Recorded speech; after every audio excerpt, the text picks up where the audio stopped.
In 1989, Yamaha present the Super Ténéré.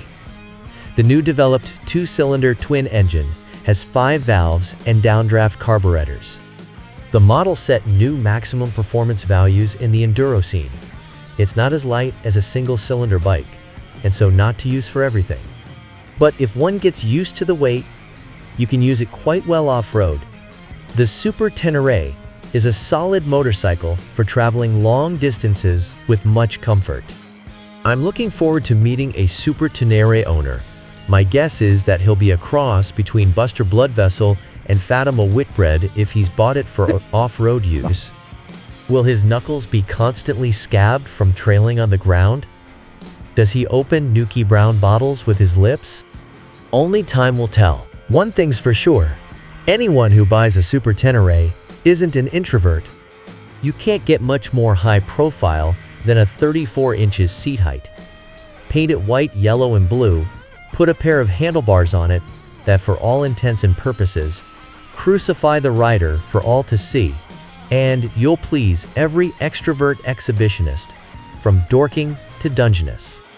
But writing off the Super Ténéré as some designer's drawing board abortion that got better would not only be unkind, it would be damningly unfair. For a start, Mitsui have sold all 270 of them to their dealer network.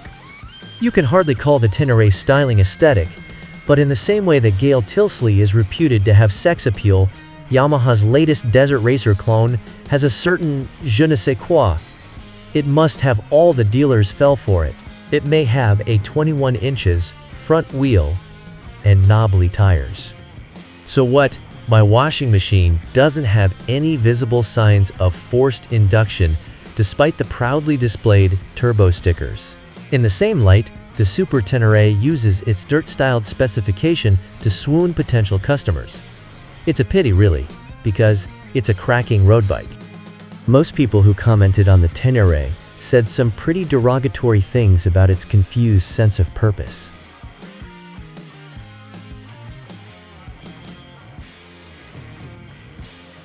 But styling is in the eye of the purchaser. If you like the idea of owning the Range Rover of motorcycles, then read on. If you're not interested in the slightest, read on anyway, because I'm talking to you. There have been a lot of enthusiastic mumblings about the Ténéré 10-valve motor and its adaptability. On paper, it looks as though it should be the hot setup in a battle of the twins racer. Massively over square, and with the super efficient FZ5 valve combustion chamber, the 180-degree crank motor could quite possibly end the Italian domination in said racing class. But somebody's going to have to do a lot of tuning work first. As a road bike, the big lump of 750cc twin is a seriously brilliant all-rounder. Make use of the prodigious mid-range grunt by short-shifting through the 5-speed box at say 5,000 revolutions per minute, and it's the ideal bike for zapping around town. The quick steering, good brakes, and pothole-absorbing suspension only serve to strengthen its traffic-dodging prowess. A full tank of petrol makes life more difficult, though.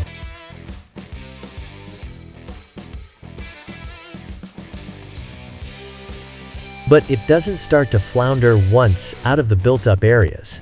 I'm not sure I'd like to do it regularly on my own bike, but revving the Ténéré deep into its wide-reaching bloodline makes it go obscenely fast, more than enough to hassle most sports bikes.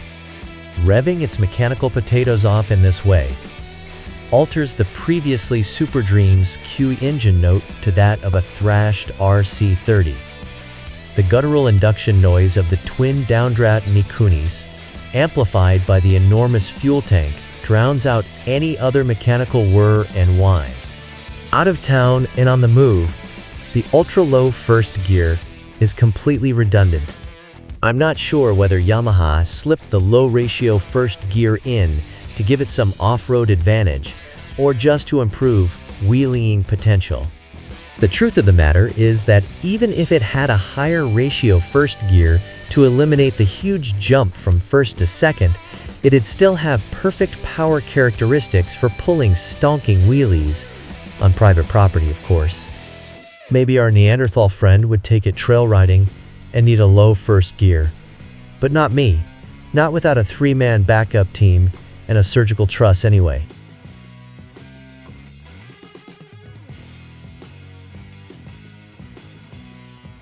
If your name isn't Patrick Orioli, the Super Ténéré's real forte is the ability to demolish twisty, bumpy B roads. Perhaps it was designed with the average British road in mind. It might well have been. The plush suspension absorbs all but the worst of craters, letting the engine get on with laying the grunt down. This is where the Ténéré scores over any of its road rivals. With the rider peering over the tops of the hedges from his lofty observation post, straights between corners disappear as if they didn't exist like the bumps. It's the perfect position to be in to muscle the bike around, and its A to B speed is the proof. If it means anything to you, I managed to get from Windermere to Leeds city centre in an hour in the wet. Had I been on anything else, I would almost definitely have missed scrutineering. The reason for the rush. In this kind of against-the-clock rush, the mirrors are very effective.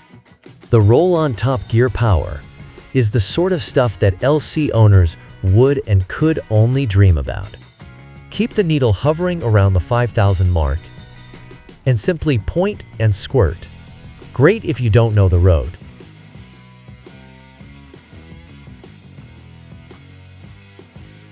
It's probably a good thing, but from about 95 miles per hour upwards, it gradually begins to tie itself in knots. Long, fast-sweeping corners are its pet hate. It's a cross between a wobble and a weave that gets more pronounced the faster you travel. It's probably not as dangerous as it looks, and it never gets totally out of shape. But it shouldn't do it at all. This is the late 80s, not the XS 4100 period. Still, it can sometimes be fun when the bike reaches its limitations before you reach yours. Know what I mean? And what would you expect from a 21-inch front wheel with a knobbly on and several miles of suspension travel? Bearing in mind its iffy 100-plus handling, this could be the ideal bike for those of you with heavily soiled licenses, or indeed, those of you who have no wish to travel that fast anyway. If you like to cruise at or around the speeds where you can get off with a telling off, the Ténéré will be the ideal bike for motorway cruising. The fairing keeps most of the wind blast off, and the riding position is supremely comfortable. The plastic handguards even manage to keep hands relatively warm and dry.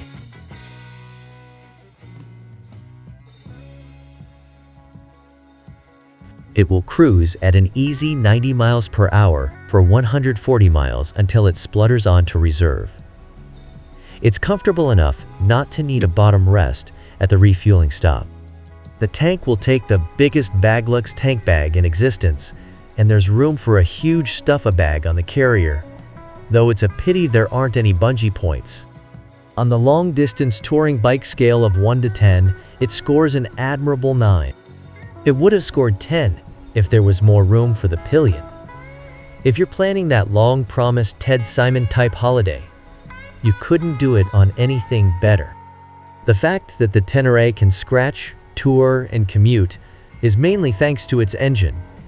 The rest of the bike just seems to have happened. The fairing panels have a nasty habit of vibrating against the tank at specific rev ranges, and the convoluted right-hand footrest assembly must have been designed by the apprentice. To clear the bulky exhaust system, the C-shaped footrest hanger is placed under tremendous strain. Our test bike started to bend its hanger, and we only had it for 2 weeks.